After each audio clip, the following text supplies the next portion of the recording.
আসসালামু আলাইকুম। ভিডিও ক্লাসে সবাইকে স্বাগতম। আমি আসিয়া খাতুন, এখন তোমাদের 12 ক্লাস। আশা করি তোমরা সবাই ভালো আছো। আজকে আমরা পড়ব চতুর্দশ অধ্যায়। আমাদের নবম অধ্যায় শেষ, এখন আরেকটি নতুন অধ্যায় আছে, আমরা শুনি। আচ্ছা, তোমরা সবাই জানো যে বাংলাদেশে আগে রাজারা বাংলাদেশকে শাসন করতেন। তখন কিন্তু বাংলাদেশকে বাংলা বলা হতো, বাংলাদেশ ছিল, বাংলাদেশের নাম ছিল শুধু বাংলা। এ সময় বিভিন্ন রাজারা বাংলাকে শাসন করতেন। এই কয়েকজন রাজার মধ্যে প্রথম রাজা ছিলেন রাজা শশাঙ্ক। রাজা শশাঙ্ক ছিলেন সপ্তম শতকের রাজা। সপ্তম শতকের রাজা শশাঙ্ক বাংলাকে শাসন করেন খুব স্বাধীনভাবে। এ সময় বাংলার জনগণ খুব স্বাচ্ছন্দ্যে স্বাধীনভাবে বসবাস করত। রাজা শশাঙ্কের সময় বাংলার রাজধানী ছিল কর্ণসূবর্ণ। তিনি তার শাসনামলে রাজ্যসীমা বিস্তার লাভ করেন। শুধু বাংলার নির্দিষ্ট সীমার মধ্যে সীমাবদ্ধ ছিল না, বাংলার রাজ্যসীমা তিনি অনেকটাই বিস্তার করেন। ধরো, এইটুকু ছিল বাংলার রাজ্য, এটা হচ্ছে বাংলা, এটা হচ্ছে বাংলা মানে বাংলাদেশ। আমি আগে বলেছি বাংলাদেশকে বলা হতো বাংলা। এইটুকু রাজ্যকে তারা কি করতেন? রাজারা অন্য দেশের রাজার সাথে বা অন্য রাজ্যের রাজার সাথে যুদ্ধ করে সে রাজ্যটাও জয় করে বাংলার সীমানা বাড়িয়ে দিতেন। এভাবে কি করতেন? রাজা সবসময় নিজের বাংলার রাজ্যসীমা বাড়াতেন। রাজা শশাঙ্ক এভাবে বাংলার রাজ্যসীমার প্রচুর বিস্তার করেন। আচ্ছা, রাজা শশাঙ্কের পরে আসে রাজা গোপাল। রাজা শশাঙ্কের পর অষ্টম শতকে রাজা গোপাল বাংলার সিংহাসন আরোহণ করে।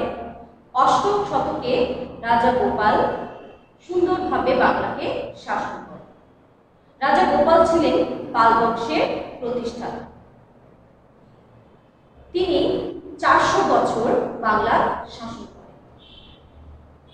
আচ্ছা, তাই গোপালকে বলে রাজবংশের প্রতিষ্ঠাতা বা পাল বংশের প্রতিষ্ঠাতা। রাজা গোপালের পরে রাজা লক্ষণ সেন বাংলার সিংহাসন আরোহণ করেন দ্বাদশ শতকে। লক্ষণ সেন ছিলেন সেন বংশের চতুর্থ রাজা। লক্ষণ সেন 1204 খ্রিস্টাব্দ পর্যন্ত বাংলাকে শাসন করেন। 1204 খ্রিস্টাব্দে বখতিয়ার খিলজি বাংলায় এসে লক্ষণ সেনকে পরাজিত করে বাংলায় মুসলিম শাসন প্রতিষ্ঠা করেন এবং এর মধ্য দিয়ে প্রাচীন যুগের সূচনা ঘটে আর শুরু হয় মধ্যযুগে। তাহলে শিক্ষার্থীরা, আজকে আমরা কি পড়ব নিশ্চয় তোমরা বুঝে নিয়েছো। আজকে আমরা পড়ব পাউলির চতুর্দশ অধ্যায়, চতুর্দশ অধ্যায় প্রাচীন যুগ। হ্যাঁ, আজকে আমরা তাহলে শিখলাম প্রাচীন যুগ সম্পর্কে।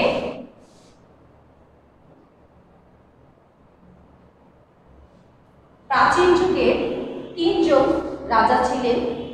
3 জন রাজা সম্পর্কে আমরা আজকে জানলাম।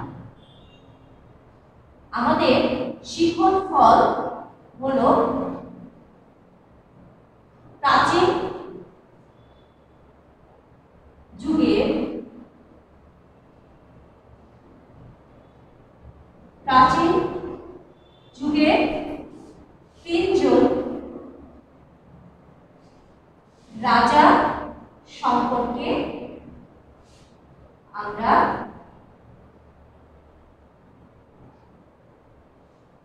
জানলাম।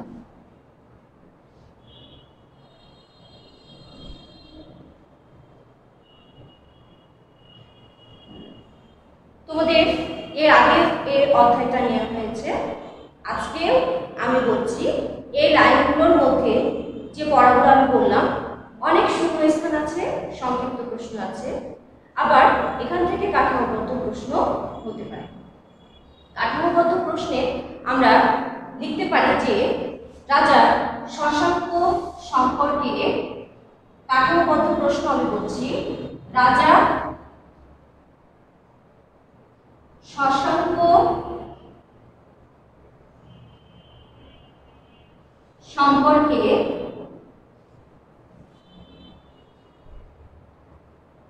চারটি বাক্য লেখো। বাক্য লেখো।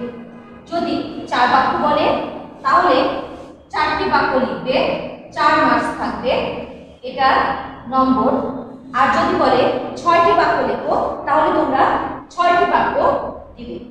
এটা একটা নমুনা, শুধু যে শশাঙ্ক সম্পর্কে এইভাবে বাক্য লিখতে হবে তা কিন্তু নয়। লক্ষণ সেন সম্পর্কেও আসতে পারে 4 বাক্য লেখো বা 6 বাক্য লেখো, বা এভাবে আসতে পারে যে রাজা গোপাল সম্পর্কে 4 বাক্য লেখো বা 6 বাক্য। আচ্ছা বন্ধুরা, তোমাদের আমি এখন প্রাচীন যুগের 3 জন রাজার ছবি দেখাচ্ছি। দেখো, আমরা 3 জন রাজা সম্পর্কে আলোচনা করলাম। 3 জন রাজার এখানে ছবি আছে, রাজা শশাঙ্ক, রাজা গোপাল, রাজা লক্ষণ সেন। ছবিগুলো তোমরা দেখো। এইভাবে রাজাদের পোশাক দেখো, এখন কার পোশাকের চেয়ে কিন্তু অনেকটাই আলাদা। বাংলার রাজারা এইভাবে পোশাক পরতেন, এইভাবে মাথায় টুপি দিতেন। রাজারা এইভাবে সাজগোজ করে থাকতেন এবং সুন্দরভাবে তাদের রাজ্যগুলোকে শাসন করতেন। আর এখন বাংলা হয়ে গেছে বাংলাদেশ, রাজা থেকে চলে এসেছে প্রধানমন্ত্রী। বাংলার প্রধান, বাংলাদেশের প্রধান এখন প্রধানমন্ত্রী। এখন প্রধানমন্ত্রীর যে ক্ষমতাগুলো আছে, ঠিক সময় রাজারাও প্রাচীন যুগে এই ক্ষমতাগুলো তাদের মধ্যে ছিল। আচ্ছা, এখন তোমরা তাহলে সুন্দর একটা ধারণা পেলে যে প্রাচীন যুগের রাজারা কিভাবে রাজ্য শাসন করতেন এবং তাদের পোশাক আশাক কেমন ছিলেন, তারা কিভাবে রাজ্য শাসন করতেন। এখানে সুন্দরভাবে কয়েকটি সংক্ষিপ্ত প্রশ্ন শূন্যস্থান আছে, আমি বলেছি এর আগেও, তোমাদের আবারও বলছি, তোমরা এগুলো একটু লক্ষ্য করো। সপ্তম শতকে বাংলায় শশাঙ্ক নামে একজন প্রভাবশালী রাজা ছিলেন। তাহলে এখানে শূন্যস্থানে কি হবে? ড্যাশ শতকে বাংলায় শশাঙ্ক নামে একজন প্রভাবশালী রাজা ছিলেন। তাহলে ড্যাশের এখানে হবে সপ্তম শতকে। সপ্তম শতকে কর্ণ সুবর্ণ ছিল রাজা শশাঙ্কের ড্যাশ, তাহলে ড্যাশের জায়গায় কি হবে? রাজধানী। আবার এরকম হতে পারে যে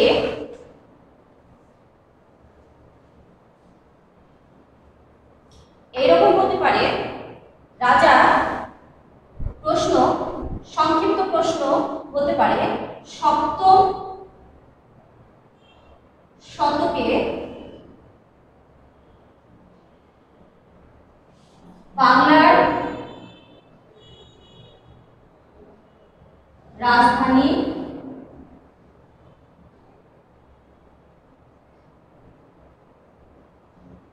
কোনটি ছিল বা রাজধানী কি ছিল?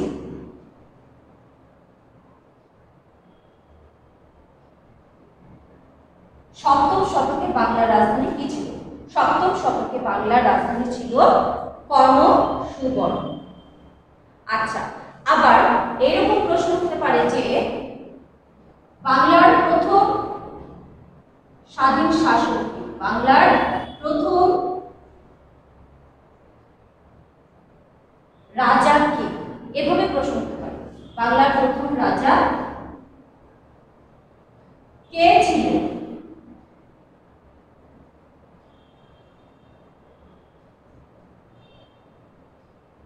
বাংলার প্রথম রাজা কে ছিলেন?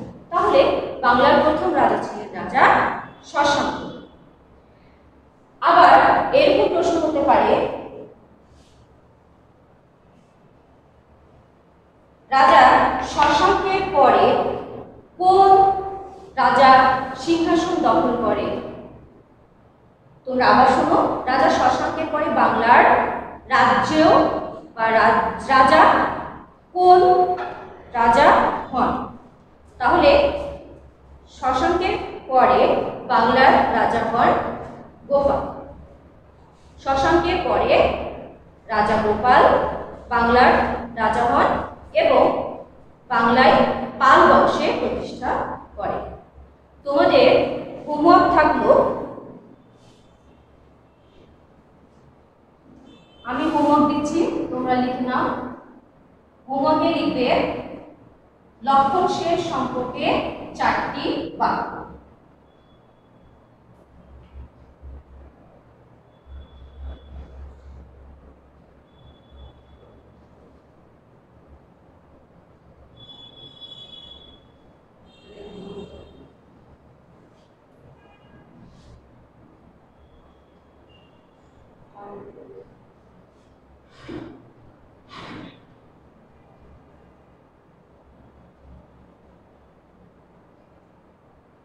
তাহলে তোমরা হোমওয়ার্ক লিখবে লক্ষণ সেন সম্পর্কে 4টি বাক্য লিখবে।